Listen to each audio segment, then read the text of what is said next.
हाय friends, नमस्ते। Welcome back to nice and tasty. सेमिति रे आगो को बहुत पूजा और पर्वपर्वाणी आसुची, पिठापणा तो बनैबा को पड़िबो। जदि आमे एही पिठापणा को टिके हेल्दी बनैबा ताहले केमिति रहइबो कुहंतु। सेथि पई मो आजी एही चंद्रकांति पिठा को टिके हेल्दी उपाय रे बनैबी। ताहले जल्दी से देखि नबा एही ऑथेंटिक चंद्रकांति पिठार रेसिपी। प्रथमे मु एठी 125 ग्राम कप रे गोटे कप बा 100 ग्राम मुग डाली नै जायछि, जहाँ को 4 ରୁ 5 घंटा पाई फ्रेश वाटर देकी बतुरे नहीं। 4 ରୁ 5 घंटा बतुरे नेला परे याकु आमे भल भाबे 2 ରୁ 3 थर धोई नबा। तापरे एही सब को आमे मिक्सर जार रे पके नबा। मिक्सर जार रे पके नेला परे हमको आवश्यक नड़िया जदि आपनकर कोरा नड़िया थिबो ताहले बहुत भलो, जदि नथिबो ताहले आपन नड़िया को छोट छोट काटिकी थरे ग्राइंड करि नेबे। तापरे एथिरे पकेबे 100 ग्राम मुग डाली रे मो पके नेछि 2 बड़ चमच नड़िया कोरा एवं 2टी गुजराती ताहार चोपा बाहर करिकी पके नबा। वर्तमान याको टिक्के पानी देकी एमिति भाबे ग्राइंड करि नबा। एठी मु मैक्सिमम आधा कप रो टिक्के कम पानी व्यवहार करिछि। एई टाइप रो बैटर हेबा दरकार, जेमिति ना अधिका पतला ना अधिका मोटा। एठी ध्यान रखिबे डाली को अधिका चिकण करिकी बाटिबेनी, टिक्के दरदरा रखिकी बाटिबे। तापरे जे कोनसी पैन किंबा कढ़ई नहीं जिबा, सेथिरे पकेबा 2 कप पानी। जो कप रे हमें मुग नैथिले सेम कप रे 2 कप पानी पकई नेबा। मीठा पाई मु एठी व्यवहार करिछि मिश्री। जेहेतु पर्वपर्वाणी आसुची बहुत सारा पिठापणा बनिबो, सेथि पई हमें चीनी जगह रे मिश्री नहीं जिबा। मिश्री मु एठी सेम जो कप रे मुग नैथिली तार आधा नहीं जायछि। 1/4 टीस्पून लूण पकई नेबा एवं 5 मिनट पई याको एमती लो फ्लेम रे फुटिबा को देबा, जेमिति मिश्री भी हमरो मेल्ट हे जिवो। मिश्री जदि टिके गोटा थिबो आपण गुंड करके पके परिबे। एबे हमें बाटिकी रखिथिबा मुग को पके नेबा।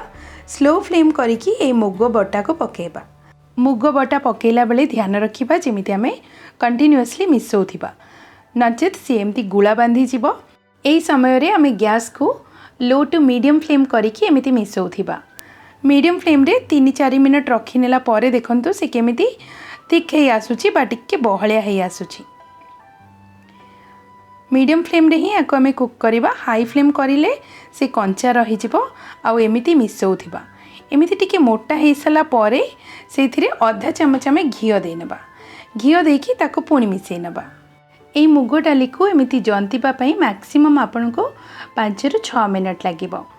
गैस को लो टू मीडियम फ्लेम ही रखिबा। तापरे एमती मिसेइले देखंतु सी एमती तळु एमती छाड़ी आसुची आ सब गुडा टिके सुखिला हे सलानी। एमिति सुखिला हे सला परे आमे वर्तमान गैस को बंद करि नबा। याटो अधिका पतला रखिले बहुत नरम रहि जिवो आ चंद्रकांति पिठारे बहुत तेल भी सोक करि नबो। एबे गैस को बंद करि नबा एवं गोटे प्लेट रे तळे प्रथमे भल भाबे घियो लगै नबा। भल भाबे घियो लगै नेला परे जंती की रखिथिबा मुग को पके नबा एवं घियो हाथ हेकी याकु आमे स्प्रेड करि नबा। जदि गरम लागे ताहले आपण बेला साहायरे बा स्पैचुला साहायरे भी ताकु एमिति चारिपटे स्प्रेड करि परिबे। अधिका पतला भी करिबानी कि अधिका मोटा रखिले भी भल लागिबनी। मीडियम हमरो आंगुठी साइज रो मोटा रखिकी आमे ताकु चारिआडे एमिति स्प्रेड करनबा। तापरे आधा घंटा छाड़ी नबा ठंडा हबा पई। एठी ठंडा ही जाइछि आ मु छुरी रे काटी नउछि। जे कोनोसी शेप देकी आपण काटी परिबे।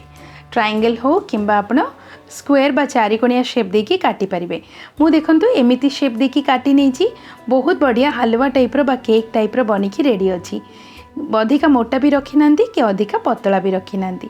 वर्तमान सेथिरु बाहर करिकी अलगा अलगा करिकी आ गोटे प्लेट रे रखी नबा। सब गुडा चंद्रकांति हमर रेडी अछि। एबे हमें याको छाणीबा। जे कोनोसी कढ़ई किंबा नॉन स्टिक पैन नै जिबा, जहा द्वारा लागिबार भी टेंशन रहिबनी। तेल प्रथमे गरम हे सला परे गैस को मीडियम फ्लेम करिकी जेति कि हमर जागा धरिबा ताको धरिकी पके नबा एवं एमिति हमें छाड़ी नबा। देखिबा जेमिति एही पिठा सब भासिकी टिके ऊपर को आसी जिवो। भासिकी ऊपर को आसिला परे ही ताको हमें उल्टा पाल्टा करिबा। देखंतु 3 ରୁ 4 मिनट परे एमिति भासिकी ऊपर को आसी जाइछि। गैस को मीडियम फ्लेम ही रखिकी आको हमें उलटै नेबा। एही अवस्था रे टिके फुलिकी बहुत बढ़िया से रेडी हबो। जदि आपण प्रथमे टिके एमती उल्टेबा स्टार्ट करिवे ताहले से भांगी जाय पारे। ध्यान रखिबे जेमिति गैस को मीडियम फ्लेम ही रखिबे। सबुगुड़ा पिठा मु ओलटै नहीं अन्य पटे भी एमती कुक करी नबा आउ 2-3 मिनट पर सबुगुड़ा पिठा मोर गोल्डन ब्राउन कलर हो साराणी। यही पिठा मोर बाहर टिके क्रिस्पी रहिबो एवं भितरु बहुत नरम रहिबो एवं बहुत स्वादिया लगिबो। ब्राउन कलर हो साराणी मुझको बाहर कर नौछि। बस सेम प्रोसेस रे आमे अन्य सबुगुड़ा पिठा छाणिकी रेडी करनबा। देखिले तो कितने सहज और सिंपल प्रोसेस रे आमे ट्रेडिशनल ओडिया रेसिपी चंद्रकांति पिठा बने पारिले। मु आपनको गोटे भांगिकी देखौछि केते नरम अछि आ याको बनैबा भी बहुत सहज। आसंता पर्वपर्वाणी रे एमितिया चंद्रकांति पिठा निश्चय बनातु एवं चीनी जगह रे मिश्री व्यवहार करंतु। गुड़ व्यवहार कले पिठार कलर चेंज हो जाए आ देखिबा पई भल लागेनी। मिश्री व्यवहार करिबा द्वारा एहा देह पई भल भी रुहे आ देखिबा पई भी बहुत बढ़िया लगे। रेसिपी पसंद आसिले फ्रेंड्स रिलेटिव्स को शेयर करंतु। आम चैनल नाइस एंड टेस्टी को सब्सक्राइब करंतु।